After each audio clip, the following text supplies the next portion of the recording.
100% oxygen and 1% fart gas and other things. I don't know about the fart gas part, I just made that. So don't take that serious. So they actually put full oxygen into the acetylene to finish the catalyzation of it. If you've ever learned anything about fire, like if you've had a gas stove or something like that, what is the truest, hottest? How do you know if I have the truest, hottest flame? What does that flame look like? Blue. Blue. Bluish white. You can get it to look white, but bluish white.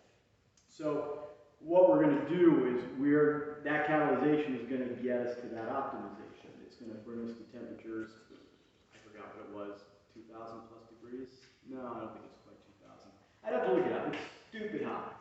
There are multiple ways to get that there, but the first thing you need to know is a couple things of safety. You never want to have the tanks in front of you, near the side of you, when you're operating the torches. If I'm operating a torch here, I don't want to have the tanks in my way. That doesn't make a lot of sense. I don't want to put it somewhere. That's why I have them like that. I want it far enough behind me that I can get to it, but not so far that if something goes drastically wrong, I can't get to it. I want to make sure that everything's tight and sealed. It should be locked in so it can't tip over. These tanks, if they fall over, these are under a lot of pressure. Obviously, if I have a very highly flammable tank and it falls over, bad things can happen. They have to be kept upright.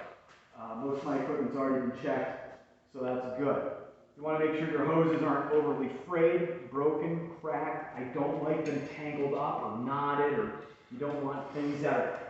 One of the things people do the most often is they get this underneath the tray for the tanks, and that just damages the hoses. Maybe not externally, but also internally.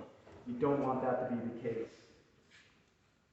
You want to make sure the valves they actually work. So I just open things up. This should have been purged. You hear the gases come out? Usually when I'm done, you should always purge your tank so it's already empty. There's no risk of any type of spark or something else in the thing accidentally sparking that off. But if I want to make sure these are running, you don't sound healthy, my friend. You don't sound healthy at all. Taco Bell. Well, we may have to go get Nurse of the torches. Taco Bell. We have multiple types of tips. I've brought two. There are more than just two. This is a pencil tip.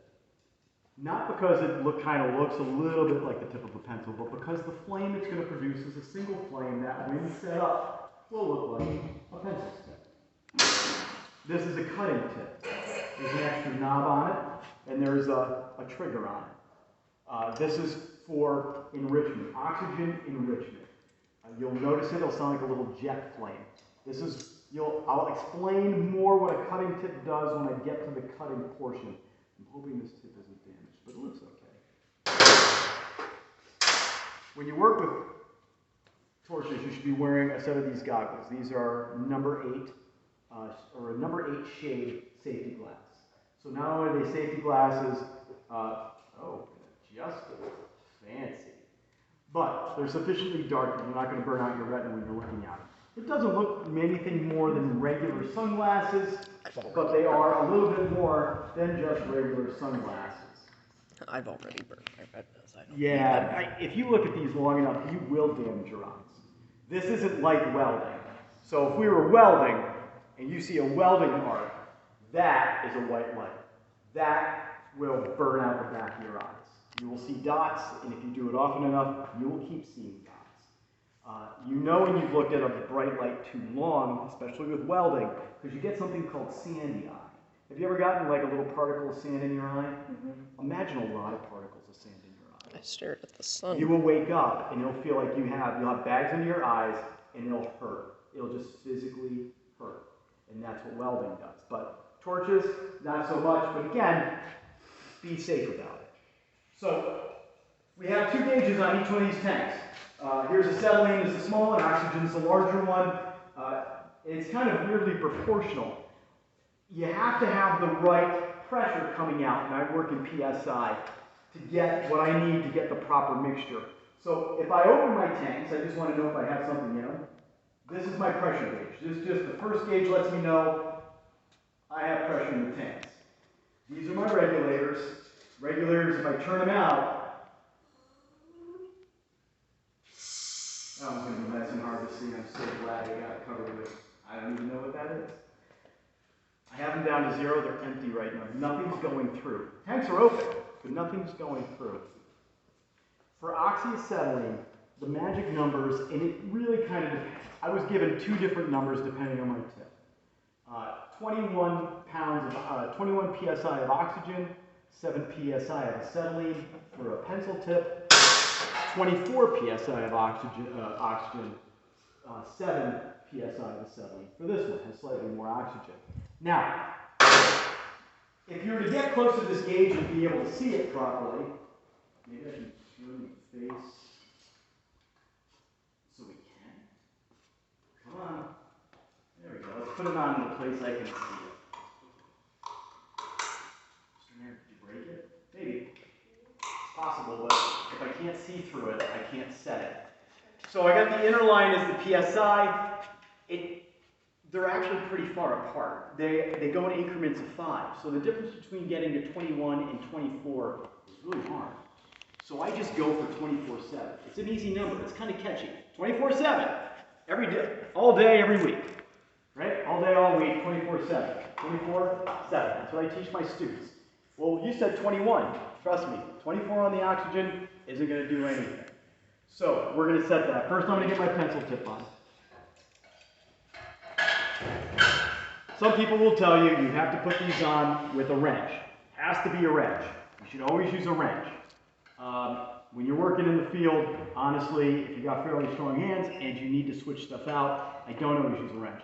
The time you do want to use a wrench is if I just got done using this for 10 minutes, heating the crap out of something, it might be more. And I watch students go, ow! I'm like, nailing it, Rooster. So, when they're cold, you can just put them on really tight with your hands. Both my valves are closed. I'm going to start opening this up. Now, I'm turning my acetylene up. What did I say it should be? 7. 7. Now, I get it to 7. Is it really set at 7 right now? No. Why not? Because what? The 20 of oxygen. The 20 of oxygen.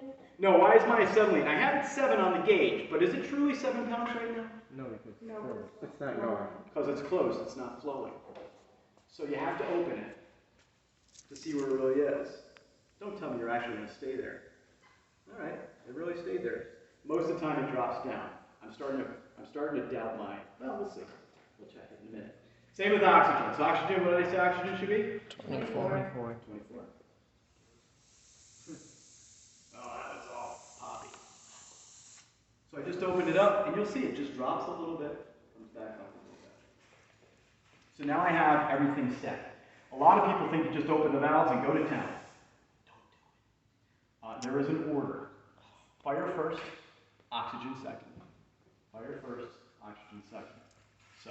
If you have too much oxygen and you don't know how big it's going to rinse, right? Oxygen's going to enrich it, yeah. So you always start with the acetylene. And oxygen itself won't light. Oxygen just, here's oxygen. If oxygen was flammable, we wouldn't be here. Yeah, if you can get the oxygen to light, we have a bigger problem. And it really won't be a problem for more than a second. So, sooty tip, clean it. I hope this isn't bad. It might be. Now, this is a bright tip. Do you notice where there's a gap between the tip and the flame? That's the hottest. No, it's not the hottest. There's nothing there at all. The problem is if I add oxygen to this, it will go out instantly. But here's the conundrum everybody who runs torches faces. If I keep the flame low,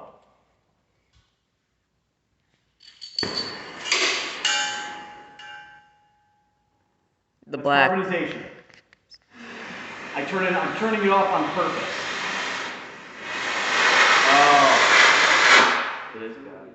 that tip. I may have to grab the other torches. That black carbonization is what puts the little floaties in the air. If I let that keep going, it carbonizes in the air, and it floats on down. Don't want that. It's annoying, especially when you're working around cars, because what does it leave on your cars? A bunch of little black carbony specks that when you rub them, it's like rubbing coal all over your face. It's awful. Clothes. Unless you have a black matte car. Yeah, but even then it's all like, it just makes it look dull. I'm not trusting this because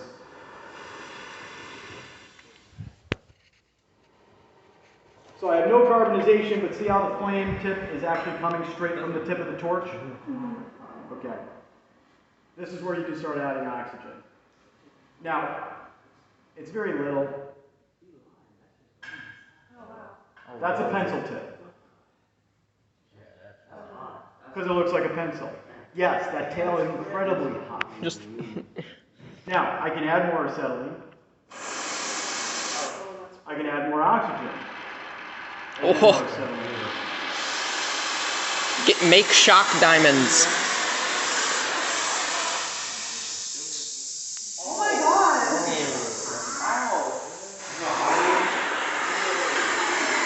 That's not thin metal. And this is just a pencil tip. This is the weakest of all the tips. Probably shouldn't stand. Now, I use this tip 90% of the time. A, it's the safest. But now that's not fun. Oh, that's a long. I usually see the forks on there. See how it has like little different forks? That means that tip is dirty. You can get special tip cleaners that go in there. It's like a little mini round rasp. It's not quite a file. It'll clean out the inside. You should see a single point coming out. The fact that I see 3 forks means that someone's probably, while heating with this, touched it against the metal and got it dirty. I could go grab a different tip, but for now I'm going to keep using this one. I don't trust it all that much, but I use things slow like this, and I usually use a smaller tip. Because when you're working under a car, you're near lots of things that are meltable, burnable, don't get it hot. A bowl. Right? Yeah, I was actually going to say that, but thank you for beating me to it. So I just want something where I can do a little bit of heat. And you're going to see that it still gets warm pretty fast. But I can control this. Matter of fact, for older cars, for anybody who ever works on an older car, what I'm doing right now, you do with a slightly more carbonizing flame. So in other words, you would do this with a little more of a sooty flame or more acetylene. You would do this around